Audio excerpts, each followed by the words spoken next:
ಹಾಗೂ ಎಲ್ಲ ಎಸ್ಟಿಎಂಸಿ ಸದಸ್ಯರೇ ಮತ್ತು ಎಲ್ಲ ನನ್ನ ಸಹಪಾಠಿಗಳು, ಬದುಕು ಒಂದು ನೆನಪುಗಳ ಮೆರವಣಿಗೆ. ಬಾಲ್ಯ, ಪ್ರೌಢ, ಯೌವನ ಹೀಗೆ ಹಂತ ಹಂತ ಜೀವನ ದಾರಿಯಲ್ಲಿ ಜೊತೆ ಸೇರಿ ಕಲಿತು ಅಗಲಿ ಮುಂದೆ ನಡೆಯಬೇಕಾಗುತ್ತದೆ. ಮನುಷ್ಯನ ಜೀವನದಲ್ಲಿ ಪ್ರಾಥಮಿಕ ಪ್ರೌಢ ಶಿಕ್ಷಣವು ಅತ್ಯಂತ ಪ್ರಮುಖ ಪಾತ್ರ ವಹಿಸುತ್ತದೆ. ಹಾಗೆಯೇ ನಾವು 3 ವರ್ಷಗಳ ಕಾಲ ಒಂದೇ ಸೂರಿನಡಿಯಲ್ಲಿ ವಿದ್ಯಾಭ್ಯಾಸ ಮಾಡಿ ಈಗ ಮುಂದಿನ ವಿದ್ಯಾಭ್ಯಾಸಕ್ಕಾಗಿ ಅಗಲಿ ನಮ್ಮ ಜೀವನ ಗುರಿಯನ್ನು ಕೇಂದ್ರೀಕೃತಗೊಳಿಸಬೇಕಾಗುತ್ತದೆ. 10ನೇ ತರಗತಿ ವಿದ್ಯಾರ್ಥಿಗಳಿಗೆ ನಡೆಯುವ ಬೀಳ್ಕೊಡುಗೆ ಸಮಾರಂಭಕ್ಕೆ ಎಲ್ಲರಿಗೂ ಸ್ವಾಗತ.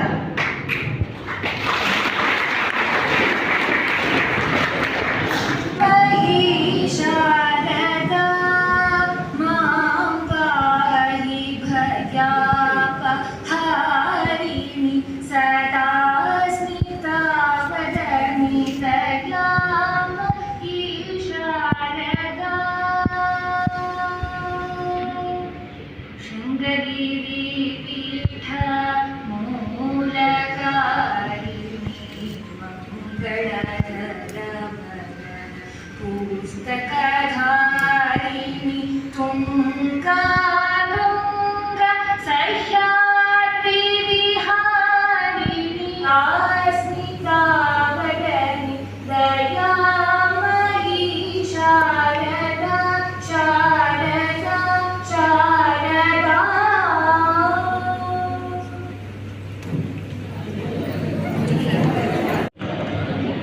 Good afternoon everyone. 2024-25ನೇ ಸಾಲಿನ ಎಸ್ಎಸ್ಎಲ್ಸಿ ವಿದಾಯ ಕೂಟಕ್ಕೆ ಎಲ್ಲರಿಗೆ ಸ್ವಾಗತವನ್ನು ಬಯಸುತ್ತಿದ್ದೇನೆ. ಕಾರ್ಯಕ್ರಮದ ಅಧ್ಯಕ್ಷತೆಯನ್ನು ವಹಿಸಿದ ನಮ್ಮ ಶಾಲೆಯ ಉಪಪ್ರಾಂಶುಪಾಲರಿಗೆ ಸ್ವಾಗತವನ್ನು ಕೋರುತ್ತೇನೆ. ಎಸ್ಡಿಎಂಸಿಯ ಕಾರ್ಯಾಧ್ಯಕ್ಷರಿಗೂ ಸ್ವಾಗತವನ್ನು ಬಯಸುತ್ತಿದ್ದೇನೆ. ಎಸ್ಡಿಎಂಸಿಯ ಸರ್ವ ಸದಸ್ಯರಿಗೂ ಸ್ವಾಗತವನ್ನು ಕೋರುತ್ತಿದ್ದೇನೆ. ನನ್ನ ಪ್ರೀತಿಯ ಎಲ್ಲ ಗುರುಗಳಿಗೂ ಸ್ವಾಗತವನ್ನು ಬಯಸುತ್ತಿದ್ದೇನೆ. ನನ್ನೆಲ್ಲ ಸಹಪಾಠಿಗಳಿಗೆ ನನ್ನ ತುಂಬು ಹೃದಯದ ಸ್ವಾಗತವನ್ನು ಬಯಸುತ್ತಿದ್ದೇನೆ. ಧನ್ಯವಾದ. ವಂದನೆಗಳು. ಕೊಂಚವೆತ್ತದ ಹೊರತು ಚಿತ್ರ ಮಾಡಲು ಸಾಧ್ಯವಿಲ್ಲ.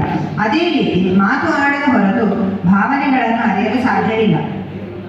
3 ವರ್ಷಗಳ ಸಿಹಿ ಕಹಿ ನೆನಪುಗಳನ್ನು ಮತ್ತೆ ಮೆಲುಕು ಹಾಕುತ್ತಾ ಖುಷಿ ಪಡುವ ಸಮಯ ಈಗ.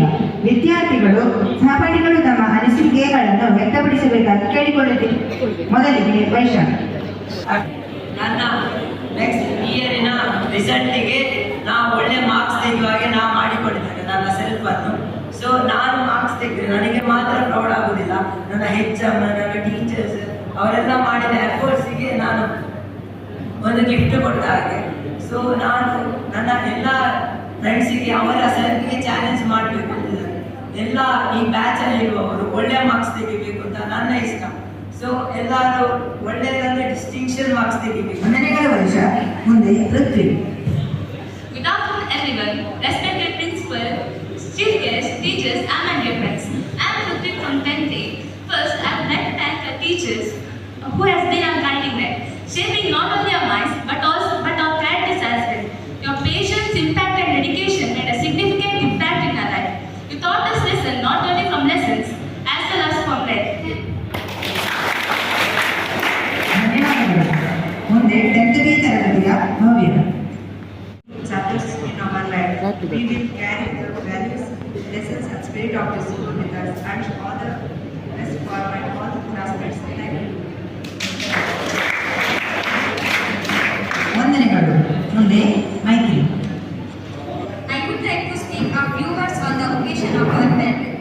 Finally, the day has come where all we students of class 10 need to leave our childhood behind and step into the world to create our own marks in life. I thank my school for making us capable enough to achieve our goals and ಅಂತಿಮವಾಗಿ ನಾನು ವಿದಾಯ ಗೀತೆಯೊಂದಿಗೆ ನನ್ನ ಮಾತುಗಳಿಗೆ ಪೂರ್ಣ ವಿರಾಮವನ್ನು ಹಾಕುತ್ತೇನೆ. ಈ ಹಾಡು ನನ್ನೆಲ್ಲ ಪ್ರೀತಿಯ ಸಹಪಾಠಿಗಳಿಗಾಗಿ.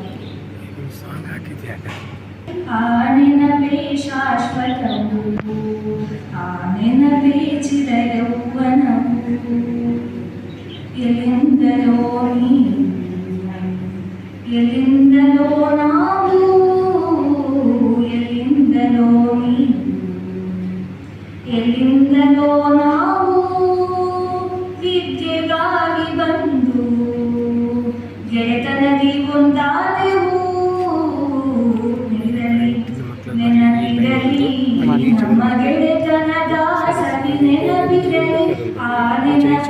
ಶಾಶ್ವತವು ಆನಿನ ಅಲ್ಲಿಂದ ಹೀಗೆ ಬರುದು.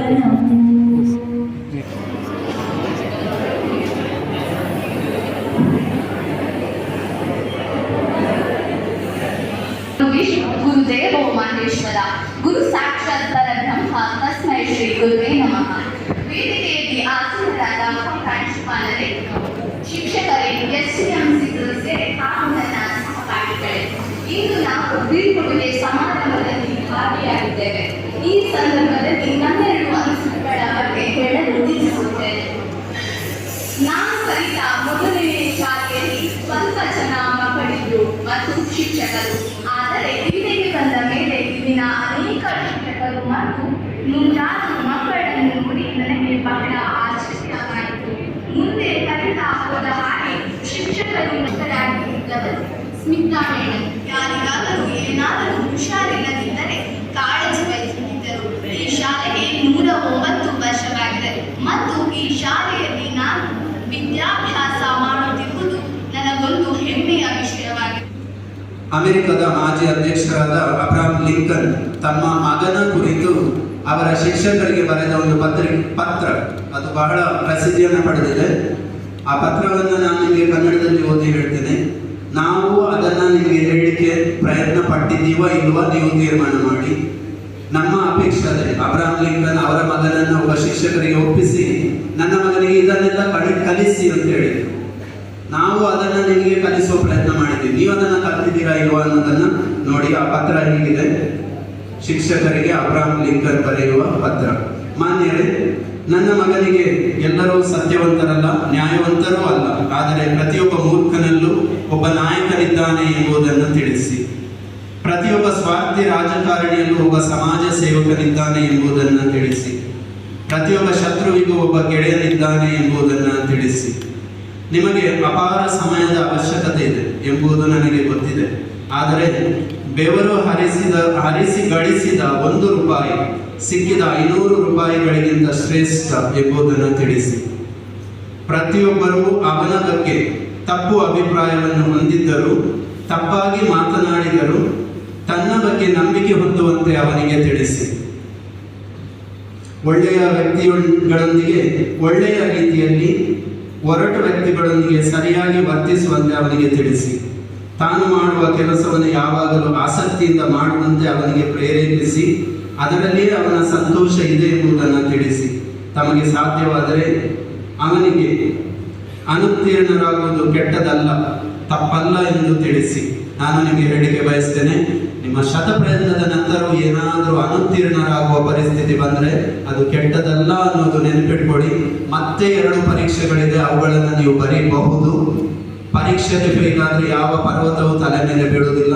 ಪರೀಕ್ಷೆಯಲ್ಲಿ ಅಂಕಗಳು ಕಡಿಮೆ ಬಂದರೆ ಯಾವ ಅನಾಹುತವೂ ಆಗೋದಿಲ್ಲ. ಮತ್ತು 2 ಪ್ರಯತ್ನಗಳು ನಿಮಗಿದೆ ಅನ್ನೋದನ್ನು ನೆನಪಿಸ್ತೇನೆ.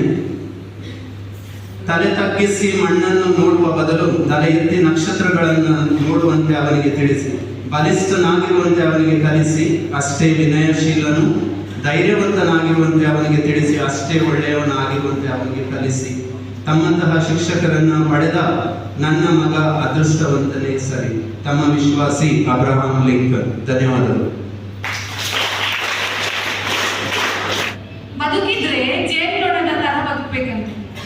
ಜೇನುನೊಣ ಹೇಗೆ ಮೈಲುಗಟ್ಟಲೆ ದೂರ ಸಾಗಿ ಆ ರೆಕ್ಕೆಗಳನ್ನು ಪಡ್ಕೊಂಡು ಎಷ್ಟು ಸಣ್ಣ ಜೀವಿ ಹುಳ ಮೈಲುಗಟ್ಟಲೆ ದೂರ ಸಾಗಿ ಮತ್ತೆ ಅದು ಯಾವುದೋ ಒಂದು ಹೂವಿನ ಮಕರಂದವನ್ನು, ಒಂದು ಹನಿ ಅಮೃತವನ್ನು ಹಿಡ್ಕೊಂಡು ಬರ್ತದೆ.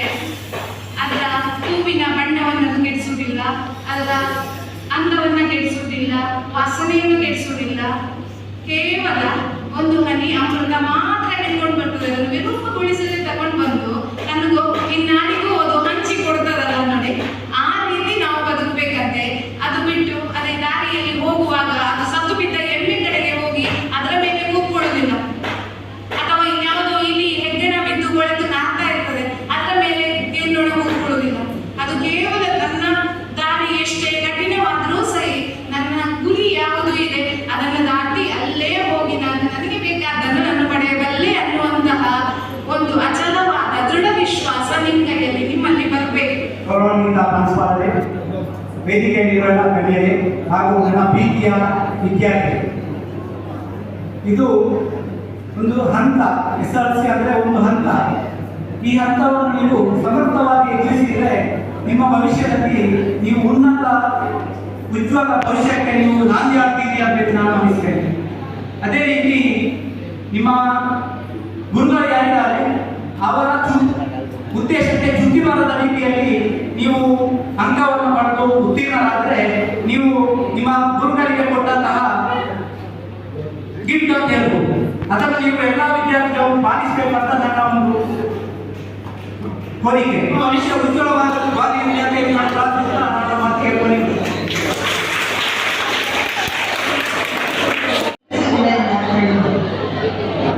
ಕಾರ್ಯಕ್ರಮದ ಅಧ್ಯಕ್ಷರೇ, ವೇದಿಕೆಯಲ್ಲಿರುವಂತಹ